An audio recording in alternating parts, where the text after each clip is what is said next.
In a small, lively town, mornings always began the same way. Merchants pushed open their wooden shutters, farmers led their animals toward the fields, and the smell of freshly baked bread drifted through the narrow streets. Life moved with purpose and routine. Everyone, young and old, had something to do, somewhere to be, and work waiting for them. Everyone except one person. Under the shade of a wide, ancient tree sat Theo, a 19-year-old young man who had strength in his arms, sharpness in his eyes, and the kind of health people wished for, yet none of it ever translated into action. Theo was known throughout the village not for talent or effort, but for his remarkable laziness.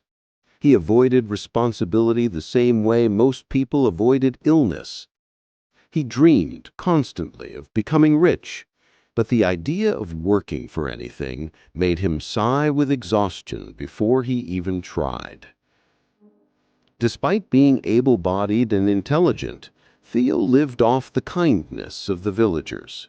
A loaf of bread here, a cup of stew there. People pitied him, believing life had simply dealt him a hard hand. Little did they know, the only real obstacle in Theo's life was Theo himself. One morning, a wealthy merchant decided to give back to the community. He had enjoyed a successful year and wanted to show his gratitude. Standing in the village square, he distributed pots of fresh milk to the poor and needy.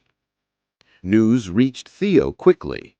Without hesitation, he rushed to join the line, pushing past others until a pot of milk finally rested in his hands. The warm container felt like treasure. Filled with excitement, Theo hurried home. His father had already left for work, leaving behind firewood and a simple morning setup in the small kitchen. He lit the stove, boiled the milk, and enjoyed part of it with the bread left on the table. The remaining milk he placed beside his bed, saving it for later.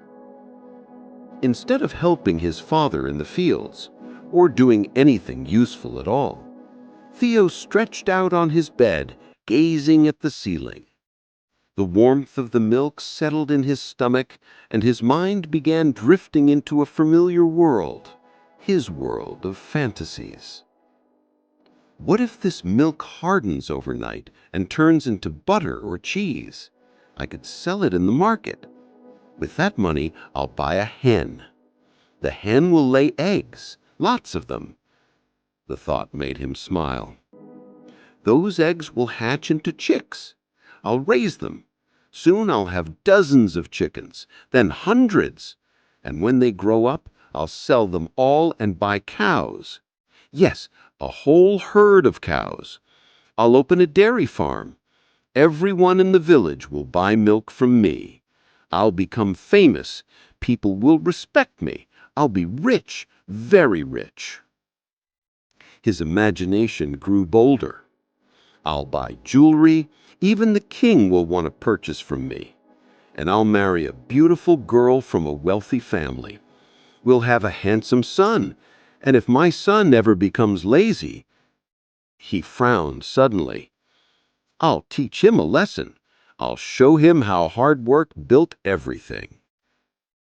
Without realizing it, his daydream had taken over his body. He grabbed a stick lying on the floor, swung it through the air as if scolding an imaginary child, and with one careless movement, crash! The stick struck the pot of milk near his bed. Milk exploded onto the floor, soaking into the dirt and straw. The pot rolled away, empty. For several seconds, Theo did not move. His dreams crumbled in an instant, scattered like the spilled milk. A cold wave of disappointment swept over him. All his imagined success had depended on that one pot, And now even that was gone. Theo sighed deeply, cleaned up the mess, and, unbelievably, returned to lying down, once again drifting into his fantasies, but without even a pot of milk to begin with. The next morning, nothing in his life had changed. Theo woke up just as poor, just as directionless, and just as lazy as before. He wandered through the village, hoping someone would be kind enough to give him food or charity again. But the villagers had grown tired. They had seen his pattern too many times. Some shook their heads, others avoided his gaze. A few whispered, "If only he tried, even a little." As Theo walked, hunger twisting his stomach, he noticed people around him working hard, carrying baskets, plowing fields, repairing tools, or preparing goods for sale. They were tired, yes, but they were moving forward. Their efforts, no matter how small, were building something, a future, a life.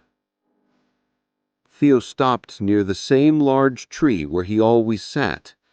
For the first time, he did not lie down immediately. His eyes drifted to his empty hands. Hands that could lift, hands that could build, hands that could change everything, if only he would allow them. A painful truth settled inside him. Dreams don't come true just because we want them. They come true because we work for them. All this time, Theo had been waiting for luck to rescue him, but luck never visits those who refuse to take a single step. He looked around again at the villagers, each struggling, sweating, pushing through their challenges, and suddenly he understood something important. It wasn't wealth that he lacked. It wasn't intelligence. It wasn't opportunity. It was discipline, consistency, effort, the very things he had always avoided.